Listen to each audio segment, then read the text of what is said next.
எல்லோருக்கும் வணக்கம். நாம இந்த தொடரில் பார்த்துக்கிட்டு இருக்கிறது தமிழ் மொழியில் பயன்படுத்தப்படும் ஹிந்தி வார்த்தைகளையும் அதே நேரத்தில் ஒரே மாதிரியான உச்சரிப்பையும் அர்த்தத்தையும் அடிக்கடி கேள்விப்படுற வார்த்தைகளையும் பார்த்துக்கிட்டு இருக்கோம். அந்த வரிசையில் 6ஆம் நாளான இன்று பார்க்க போகிற முதல் வார்த்தை கிரி. கிரி அப்படின்னா மலை, கிரிவலம்.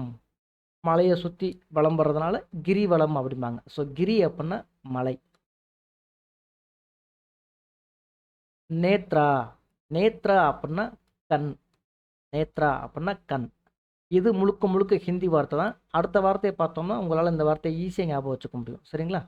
நேத்ரா அப்படின்னா கண். நேத்ராலயா அப்படின்னா கண் மருத்துவம். இப்போ ஐ ஹாஸ்பிட்டலில் வந்து நேத்ராலயா அப்படிம்பாங்க. இப்போ ஃபேமஸான ஒரு ஹாஸ்பிட்டல் சங்கர் நேத்ராலயா அப்படின்னா சங்கர் கண் மருத்துவமனை அப்படின்னு அர்த்தம். சரிங்களா? ஸோ நேத்ரானா கண், நேத்ராலயா அப்படின்னா கண் மருத்துவம், அதாவது ஹாஸ்பிட்டல் அப்படி சொல்லுவாங்க. நேத்ராலயா அப்படின்னா கண் மருத்துவம். 4ஆம் வார்த்தை தேஷ். தேஷ் அப்படின்னா தேசம். 5ஆம் வார்த்தை பாஷா. பாஷா அப்படின்னா மொழி. நீங்கள் என்ன பாஷை பேசுகிறீங்க அப்படின்னு கேட்போம் இல்லையா? ஸோ பாஷா அப்படின்னா மொழி.